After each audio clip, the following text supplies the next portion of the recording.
तेरी हारो लगाए मोड़े रे मोड़ाइए बाई केड़ी मोड़ाए रे बात के स्वर तेरी हारो लगाए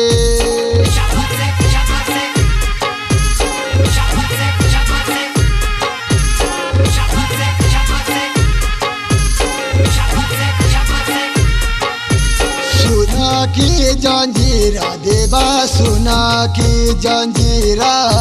देवा के लो तटेश्वर सुना की जंजीरा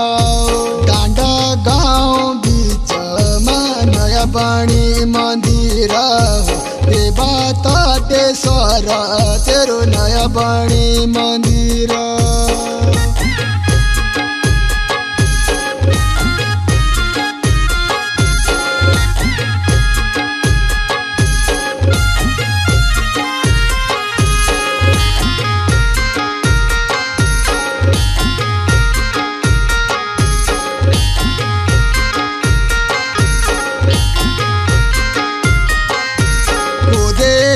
बातीरा देवा को दे की बातीरा देवा कैलो तटेश्वर को दे की बातीरा इन गति आषाढ़ तेरी मूल क्या जाती देवा सोमेश्वर तेरी मूल क्या जाती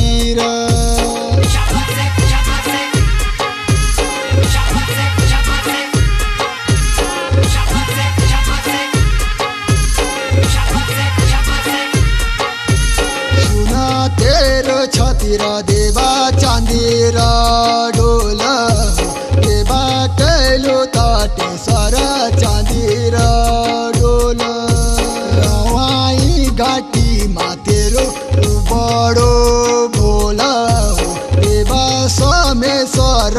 तेरो बड़ो भोला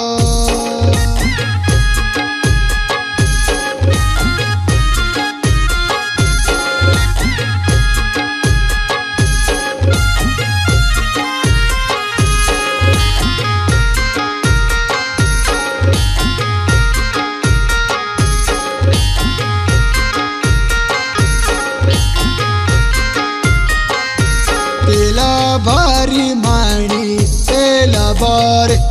माणे रे देवा कैलो तटेश्वर तेला बारी माणे तेर पूजाली चांदू देवा यमुना जी को पानी लो देवा कैलो तटेश्वर यमुना जी को पानी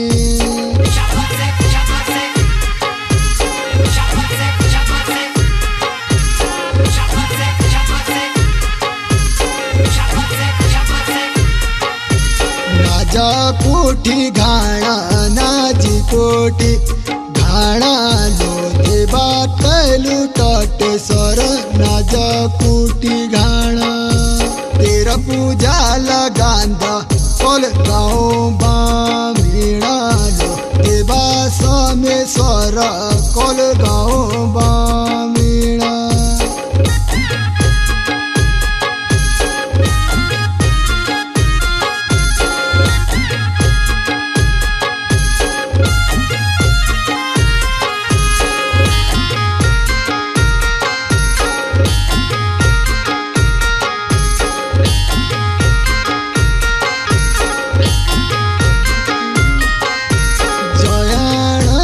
फूला जाना को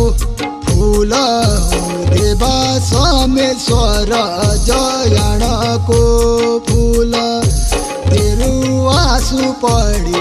रावतक कुल देवा सोमेश्वर आवतक कुल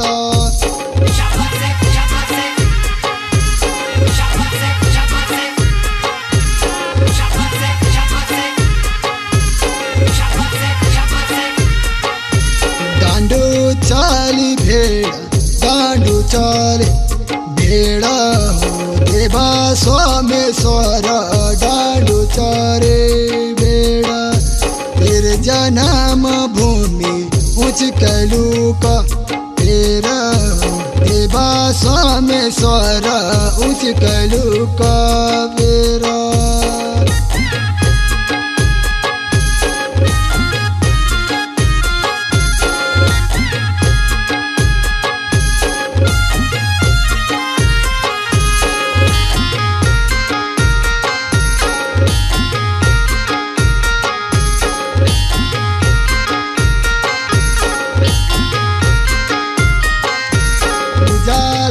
पुजारी ढोल बजांदा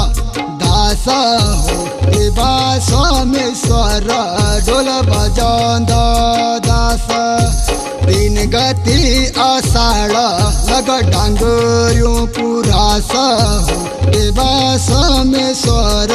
डांगर्यो पुरास